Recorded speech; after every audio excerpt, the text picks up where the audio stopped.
Benar-benar misterius. Penampakan Banaspati atau hantu bola api menjadi titik anjak penemuan sekelompok candi yang lenyap di telan bumi. Tak hanya indah bagai miniatur Swargaloka, ada satu entitas dahsyat yang tak ada di candi lain. Dan Banaspatinya diyakini sebagian arkeolog terukir di badan candi. Oke teman-teman, kita masih di Indonesia, tepatnya di Kabupaten Magelang, Jawa Tengah. Dan candi yang kita telisik ini dibangun kira-kira bersamaan saat penulis Muslim Sulaiman At-Tajir mengunjungi Guangzhou, lalu mencatat cara membuat porselen, pengaturan lumbung, dan administrasi kota ala Tiongkok. Yuk, kita ke sana.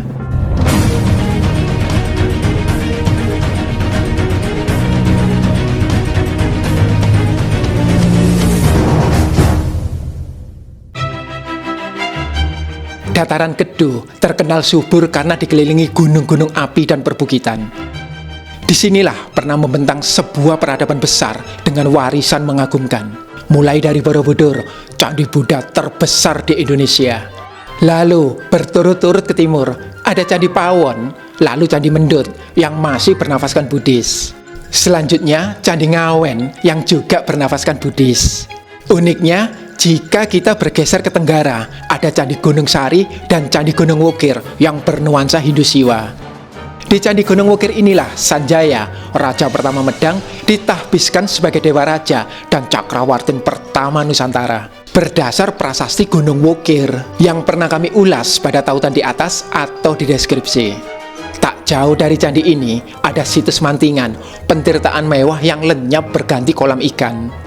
Dan lanjut ke timur, hanya 1 kilometer dari Kali Krasa pernah eksis sebuah wilayah yang makmur.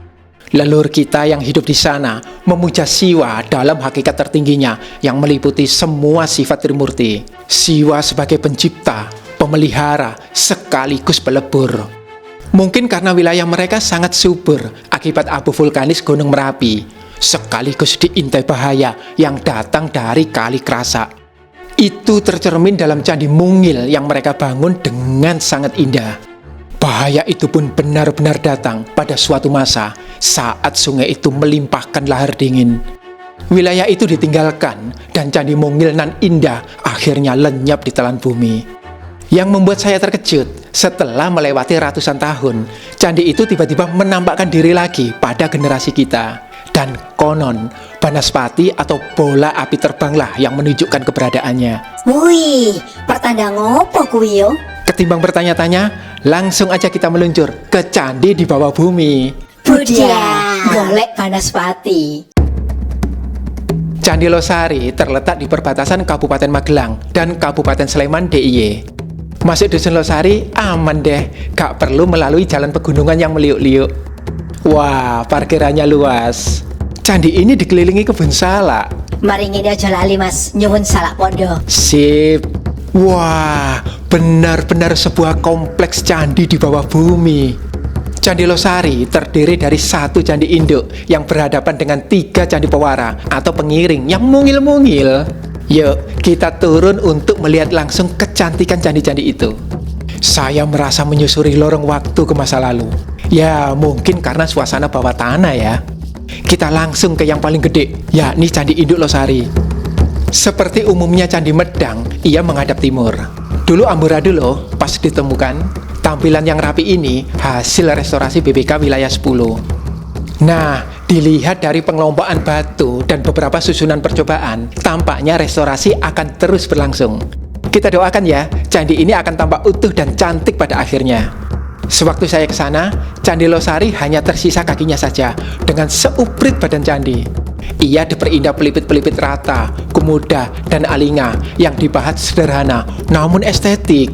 Banaspati ini ngendi Mas? Sabar. Lihat, Candi Losari memiliki 4 tangga di keempat sisi. 1 untuk ke Garbhagraha atau ruang utama candi, dan 3 lainnya pelengkap masing-masing relung. Motif-motif yang indah menghias bidang datarnya. Ada juga hiasan yang anti-mainstream.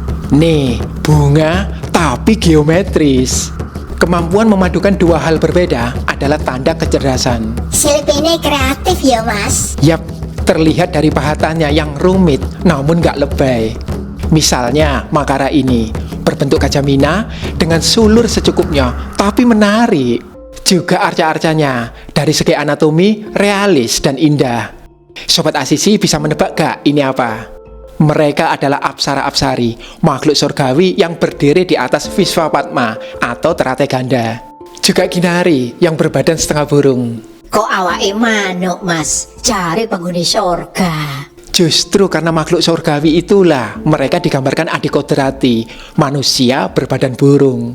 Tuh, sisa badan burungnya masih ada. Relung Candi Losari kemungkinan dihiasi Parswa Dewata, yang salah satunya tinggal fragmen di halaman. Lihat, ada arca Durga sang pembinasa Asura. Kok mirip ya dengan Durga Candi Merak yang pernah kami ulas bersama candi-candi misterius Jateng lainnya pada tautan di atas atau di deskripsi. Pinggangnya ramping, ada upavita ganda, gestur tangan kiri, dan gak ada Asura yang biasanya dijambak. Saya curiga, apa jangan-jangan Candi Merak dan Candi Losari digarap oleh Silpin yang sama? Silpine menangan tender iki. Kekne ono promo Harbolnas, buy one get one free. Yuk, kita telisik pewaras Candi Losari yang berderet dari utara ke selatan. Bentuk mereka nyaris sama, dan rata-rata badannya terselamatkan. Mari kita cek yang paling selatan, karena lumayan utuh. Wow, ada banyak antefix Purnakalasa, simbol penciptaan dan kemakmuran. Motif tirai berbunga, dan bunga ceplok yang berumbai-rumbai. Rongga di dalamnya kosong. Tapi yang menarik nih, kirti mukanya berang bawah. Doi lagi melet, sambil menunjukkan cakar yang berkuku tajam. Kirti muka di Pewara Losari agak lain dengan kirti muka di Candi Induk. Lihat, kirti muka di Candi Induk gak berang bawah, juga tanpa mudra tangan. Kesannya agak buas ya, padahal kirti muka Jawa Tengah biasanya menggemaskan. Kehebatan si pemahat juga kita temukan pada repihan candi yang tersebar di halaman Candi Losari. Tuh, ada aneka burung. Terlihat natural ya, burung air mematuk ikan. Ada yoni sederhana. Kemuncaknya berbentuk buah keben. Juga antefix Purnakalasa yang sulurnya lebih mirip api daripada tanaman. Gawang pintu juga dihias sulur api. Wah iki, genine Banaspati. Kita lanjut dulu. Tuh, ada arca pertapa berperut buncit. Apakah dia Agastya? Dan yang mengejutkan, jika kudu di Candi Merak dihias Sang Hyang Paramasiwa sebagai hakikat tertinggi Siwa. Kudu di Candi Losari dihias Siwa Trisira alias Siwa berkepala 3. Terlihat, tangan kirinya memegang camara atau kebut lalat, dan yang kanan membawa aksamala. Inilah entitas tertinggi Siwa Sang Mahadewa yang berperan layaknya Trimurti, yakni pencipta, pemelihara, sekaligus pelebur. Beberapa arca Siwa Trisira saya temukan di candi lainnya, seperti Kompleks Percandian Dieng, Candi Gurah di Kediri, juga Candi Pendem di Kota Batu. Namun baru kali ini saya melihat Trisira dalam bentuk kudu yang semestinya berada di atap candi tingkat teratas. Berhubung berada di kedalaman 4 meter, Candi Losari pernah terendam air. Wasik, kena gongi ngulele. Untungnya sudah dibuatkan drainase, hingga kondisinya kini cukup nyaman untuk dikunjungi. Tapi tahu nggak, ada yang unik dan misterius dari kisah penemuan Candi Losari, karena melibatkan Banaspati atau hantu bola api. Ih, serem banget. Notis iki, kowe kakean deleng podcast horor. Terus ikuti ya teman-teman, kita akan menguak mengapa hantu Banaspati terlibat penemuan candi di bawah bumi. Benarkah di dalam candinya sendiri terdapat gambaran Banaspati? Namun sebelumnya jangan lupa untuk subscribe, like, dan share link video ini. Jangan re-upload ya. Klik juga link di atas atau fitur Super Thanks bila Anda ingin mendukung dalam hal pendanaan untuk mengembangkan kanal yang akan memperkaya perspektif Anda. Karena berada di cincin api Pasifik, gak heran bila candi-candi Nusantara sering lenyap akibat abu vulkanis maupun aliran lahar dingin. Yang menarik, sejak tahun 2000, candi-candi itu mulai menampakkan dirinya kembali satu persatu.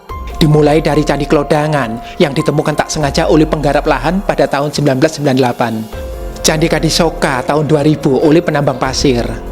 Candi Palgading juga menampakkan arca kepala Awalokiteswaranya pada tahun 2006. Semua candi ini bersama candi-candi misterius Jogja lainnya pernah kami telisik pada tautan di atas atau di deskripsi. Candi Losari sendiri ditemukan secara tidak sengaja pada tahun 2004 oleh warga yang hendak membuat saluran air.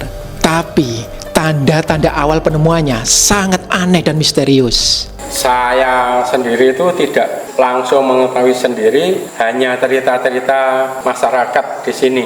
Sebelum candi ini ditemukan, katanya, boleh percaya atau tidak, ini kan cerita saja. Katanya di atas ini, di kebun ini ada banaspatinya. Itu yang bisa berkobar-kobar apinya, sehingga ini untuk menggambarkan bahwa di bawah ini mungkin ada peninggalan kuna, cuma gitu aja.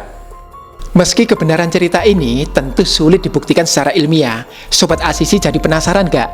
Apa sih Banaspati itu? Demit kuwi mas, rambutnya geni iso mabur koyok Ghost Rider. Tahu gak? Ternyata aslinya Banaspati itu pohon.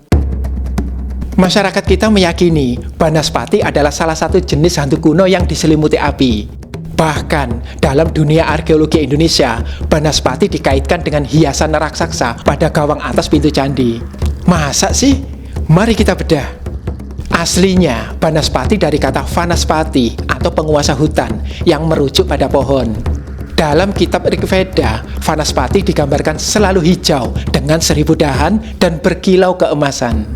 Menurut Zoetmulder, dalam naskah Jawa kuno seperti Kakawin Ramayana, nama Banaspati masih bermakna pohon yang besar dan dianggap penguasa hutan. Raja pohon ini juga bisa kita temukan pada relief Arjuna Wiwaha di Candi Jago. Kelihatan gak? Ada pohon yang menari seperti manusia. Kelingan Groot aku, I'm Groot. Ojo-ojo baik Groot saka Jawa. Udah, gak usah cocokologi. Uniknya, di akhir masa klasik, arti Banaspati berubah menjadi lokasi kuburan. Mungkin karena di sana ada banyak pohon besar yang menakutkan. Buktinya ada dalam lontar calon arang, di mana kuburan pertapaan calon arang disebut Banaspati. Bahkan Kidung Sudamala dari abad 16 yang mengelis berbagai hantu tidak menyebutkan Banaspati di antara hantu-hantunya. Banaspati si hobi nakut-nakutin baru muncul dalam Kakawin Sena, salah satu naskah Merapi Merbabu dari abad 16 hingga 18 Masehi. Itu pun sebagai sesuatu yang melilit pohon-pohon besar dan berkeriat-kriut. Mungkin maksudnya adalah akar-akar yang lebat. Wis tala mas, tekono sapa wae. Banaspati kuwi demit, goib, ngeyel kok caiki. Ora tau nonton podcast horor. Sabar, berikut penjelasannya. Banaspati naik level dari pohon ke hantu. Seiring datangnya zaman baru dan orang Jawa berganti keyakinan, banyak filosofi Jawa kuno yang hilang oleh gerusan waktu. Orang Jawa baru mungkin telah lupa bahwa leluhurnya pernah memaknai Banaspati sebagai pohon besar penguasa hutan. Namun, mereka masih mengingat Banaspati sebagai punden setra alias kuburan milik orang Jawa kuno. Jadi deh, amunisi bagi masyarakat Jawa baru untuk mengkreasi aneka hantu. Saya duga karena punden setra atau kuburan identik dengan obor dan lolongan anjing pemakan mayat, terciptalah sosok hantu Banaspati yang berkobar oleh api. Kreatif ya, bahkan sosok ini masih bisa bikin kita takut loh. Padahal, sebagaimana pernah kami ulas tuntas pada tautan di deskripsi, hantu hanyalah produk budaya. Ojo ngono, aku wedi tenan iki. Sik mas, kan ning arkeologi Indonesia, Banaspati ki butuh penguasa hutan sing digambar dadi kirtimuka candi-candi. Sabar, saya jelasin ya. Sebenarnya, oknum yang menghubungkan kirtimuka di candi-candi kita dengan hantu Banaspati adalah Claire Holt dan FDK Bost. Keduanya adalah sejarawan abad 20. Jelas terpengaruh konsep Banaspati buatan orang Jawa baru, lalu mencocok-cocokkannya dengan kirtimuka yang ada di candi. Ini diamini Kamus Istilah Arkeologi 1 tahun 1981, di mana Banaspati diinput sebagai nama Jawa kuno untuk Kala, sementara Kala sendiri mengacu pada wajah raksasa di gawang atas pintu candi. Maka gak heran bila hingga sekarang banyak artikel arkeologi menyebut kirtimuka sebagai Banaspati, padahal semua itu ya tanpa dasar. Yang dudu Banaspati, terus kirtimuka kuwi aslinya opo? Berikut kisah aslinya. Kirtimuka, monster taat yang memakan badannya sendiri. Alkisah, raksasa Rahu menyusup di antara para dewa yang membagikan air keabadian. Kitab Siwa Purana mencatat, ia sempat meneguk sedikit air itu sebelum penyamarannya terbongkar. Dan Dewa Wisnu pun memenggal kepalanya dengan cakra. Rahu menjadi raksasa yang hidup abadi tanpa badan. Ia mengabdi pada Raja Jalandhara yang memusuhi para dewa. Rahu diutus membangunkan tapas Siwa agar menyerahkan istrinya, Parwati, untuk Jalandhara. Siwa yang murka membuka mata ketiganya, dan terciptalah monster kelaparan yang menelan segalanya. Rahu ketakutan dan memohon ampun, seraya mengingatkan Siwa bahwa dirinya hanyalah utusan. Meski amarah Siwa reda, muncul masalah karena monster ciptaannya terus kelaparan. Siwa memerintah ciptaannya itu memakan tubuhnya sendiri. Yang anehnya dituruti sang monster. Ia memakan tubuhnya hingga tersisa wajahnya saja. Edian, bentuk apa piye kewan kuwi? Enggak, dia hanya taat. Dan ini mengesankan Siwa yang lalu menamainya Kirtimuka atau wajah kemuliaan. Kirtimuka pun ditetapkan sebagai penghias di semua kuil yang diperuntukkan bagi Siwa. Inilah yang menjadi dasar adanya Kirtimuka di candi-candi, yang sebenarnya mengambil bentuk dasar singa, bukan buto, apalagi jin dan hantu. Lihat, cakar-cakar Kirtimuka di Candi Pewara Losari ini mirip cakar singa kan? Gak hanya itu, telinganya lancip seperti kucing. Jadi Kirtimuka bukan Banaspati, hantu yang katanya berambut api itu. Rambut geni, terus nek keramas piye Jal? Mesti kok caiki safok terus. Di candi-candi, Kirtimuka biasanya dipahat satu set dengan makara, hingga disebut kala makara. Makara sendiri biasanya berbentuk sulur panjang dengan ujung ikalan kepala gajah. Namun makara di relung Candi Induk Losari sangat menarik karena berbentuk gajah-gajah penyangga candi. Candi merupakan gambaran alam semesta dengan Gunung Mahameru di pusatnya. Dan Mahameru sendiri adalah perlambang dunia dengan segala isinya, yang nampak maupun yang tak nampak. Biasanya disanggah oleh sekelompok gana. Tapi badan Candi Induk Losari justru disanggah kawanan gajah. Terlihat gak? Bentuknya realis dan mungil. Hehehe, aja ngawur lho bro. Gajah ki onone mung ning Sumatera, udu Jawa. Yakin tah? Raja-raja Jawa kuno itu tunggangannya gajah loh. Ini terekam dalam catatan Tiongkok dinasti Song dan Tommy Pires dari Portugis dalam Suma Oriental. Gajah melambangkan kekuatan dan ketabahan. Dewa Indra, sang penguasa Surgaloka, dikatakan menunggang gajah Airawata yang keluar saat peristiwa pengaduan samudra atau Samudra Mantana. Bahkan dalam Kakawin Semaradahana, gajah Airawata inilah yang menjadi penyebab Ganesha berkepala gajah. Sebagaimana pernah kami ulas pada tautan di atas atau di deskripsi. Dalam Buddhisme, gajah melambangkan kekuatan pikiran. Karenanya ia diyakini sebagai wahana Tathagata Aksobhya dan Dewa Balabhadra. Uniknya, Buddhisme juga punya Ganesha loh, yang disebut Ganapati dan merupakan emanasi Bodhisattva Avalokitesvara. Jadi gak heran ya, bila gajah dipilih Silpin Candi Losari untuk menyangga badan candi induknya. Karena hewan ini memang mengagumkan. Sebagaimana kecantikan Candi Losari yang mengesankan. Saya merasa senang saat menelisik reruntuhan Candi Losari. Candinya mungil, tapi keindahan ukirnya maksimal. Bahwa ia sempat terkubur sangat lama sebelum akhirnya ditemukan dengan jumlah batu yang berlimpah. Memberi kita suatu gambaran yang jelas bahwa mungkin di bawah lapis peradaban kita masih tersimpan kekayaan budaya leluhur yang menunggu sewaktu-waktu untuk terkuak. Ini menerbitkan harapan bahwa yang terhilang akan kembali, sekaligus membuat kita paham bahwa semua yang ada di dunia ini tunduk pada waktu. Untuk segala sesuatu ada masanya. Ada waktu untuk berdiri di puncak dunia. Ada waktu untuk turun ke lembah.